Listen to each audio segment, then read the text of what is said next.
The first notable thing about Nightmare on Elm Street for the Nintendo Entertainment System is that it's one of the few games to feature 4-player gameplay. So if you had a 4-score or NES satellite accessory that allowed for 4-player gameplay, then this would be a good chance to put it to good use. If only the game was worth the effort. Nightmare is another example of a game with a good idea and concept, but the execution's not quite up to snuff. Not surprising since this was published by LGN, a toy company whose catalog of video games have had a rather dubious track record with very few gems, several turds, and a few more entries that are middle of the road. Nightmare does have its fair share of faults and flaws, but not enough to be called an effing horrible game or whatever the vernacular would be. Rather, it's a pretty unremarkable game that nobody would remember if it went by any other name, although I'd be lying if I said that there weren't any good ideas implemented in here. So let's check it out as soon as I plug everything in, actually.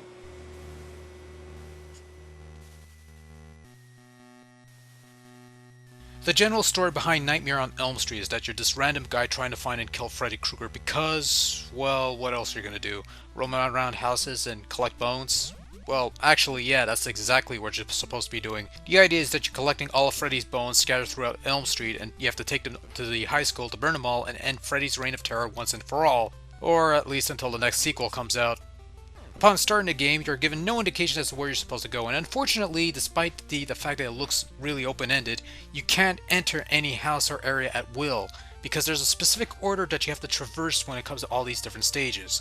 3 houses, then the junkyard, then the cemetery, then the Krueger home, and finally the high school. There you go, I just gave you the exact order of all the places you have to go. You're welcome. Kinda. More on that later. Basically, if you press up and nothing happens, that's not the place you're supposed to go into, you gotta find some other place. Now, it's not a big deal, actually. It's kind of jarring at first, trying to figure out where to go, because you got so many choices. But once you memorize which places you're supposed to go to first and in what order, then 5% of the troubles are dealt with. However, Nightmare likes to mess with you a bit by randomizing which of the first 3 stages you have to venture through first. So in one game, you start off at the second house. Other times, it's the third house that you have to start with, and in rare occasions, it's the very house that you spawn in front of.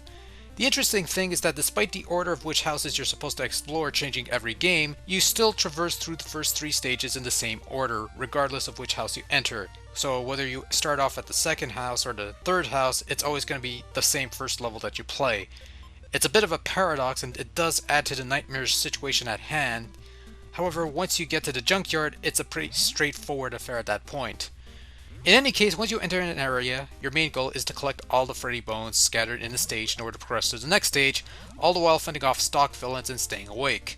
You stay awake by keeping your dream gauge from emptying out, which is done by taking hits or standing still. Once the dream gauge empty, you fall asleep and re-emerge in a darker dream state where enemies are stronger and take on more nightmarish forms. Dwindling in this dream state for too long will result in a run-in with Freddy Krueger, complete with trademark symbol, so you'll want to find a radio to wake yourself up and drink some coffee to stay awake. Coffee doesn't sound too bad at this point, actually. I could use some right about now. But the dream state is pretty much the only place aside from the boss battles where you'll be able to transform into 3 alternate forms with better weapons than your one sole punch, whether it be an acrobat, a wizard, or a ninja armed with a jump kick attack. So in that regard, you're given the choice as to how you want to progress in the stage. Stay awake in the safety of the real world with your rinky-dink fist attack, or risk Freddy's wrath in the dream world just so you could turn into a ninja and jump kick the shit out of everybody. It's actually quite ingenious and gives Nightmare an added layer of depth to the overall gameplay that is actually quite bland otherwise. Now, I've heard some people compare this to Castlevania 2 Simon's Quest because of the seemingly open-ended nature of the game. But to tell you the truth, I just don't see it. Castlevania 2 is very much an open-ended adventure in that you could traverse just about anywhere you please, as long as you have the right tools, whereas Nightmare on Elm Street, despite looking like an open-ended adventure, is a strictly linear affair. Aside from the random houses at the beginning, you're always going to be playing through the same set of levels in the same exact order every single time. Even within the actual stages, you're essentially going from start to finish, only backtracking because you missed a bone or 2 along the way, or you've reached a dead end. And once you clear a stage, you ain't going back in. The game won't let you. You move on to the next stage, and that's that.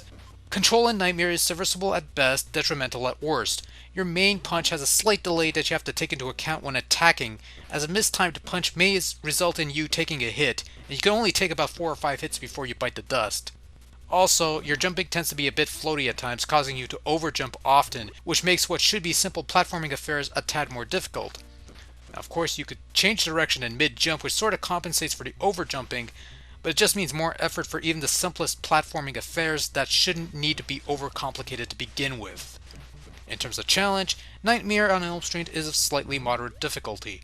Finding Freddy's bones is generally easy enough, with some being out in the open and others not so much. Some bones will even blend within the level, making them hard to make out first time going in. Once you know where everything ends, it just becomes a matter of platforming, evading traps, downing enemies, and staying awake or asleep for that matter, depending on your general strategy.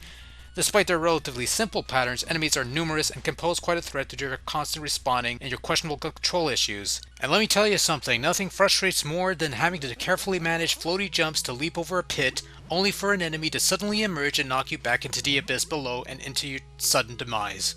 The very textbook definition of a cheap death, warranted or otherwise. In addition to enemies responding after getting killed, there are also points where enemies will spawn on a regular basis. Mostly these will spawn out fast-moving bats and bees that will chase after you until they're killed off, but sometimes they'll spawn off zombies too. And then there are the bosses, who are a completely different headache altogether. Nothing too overwhelming, but the controls do make things a tad more troublesome than they should be. Just about the only saving grace you have is that when you die, you respawn at the exact point you were killed, or at least approximate in case you fell into a pit. And you're given an ample amount of lives to progress through the games, with a couple continues, so you do have a fighting chance if nothing else. There's minimal sound effects in Nightmare on Elm Street, only a handful of them, and they're pretty stock effects for the most part. Nothing particularly outstanding or terrible, they're just kinda sorta there. The soundtrack's alright for the most part, aside from the signature Freddy theme which plays whenever Freddy's about to emerge. There's a varied selection of tracks that does fit the nightmarish tone of the movies. The opening title music that plays when you first turn on the game is a particularly noteworthy theme that is perfect for any horror-based video game. For the most part, the soundtrack does its job of bringing the Nightmare on Elm Street experience to 8-bit Nintendo standards, which is more than what I could say for the graphics. Now, I like the transitions from real world to dream state and vice versa. I thought that was pretty well done actually. But the overall visuals of Nightmare are just an absolute big pile of meh. And I really mean meh.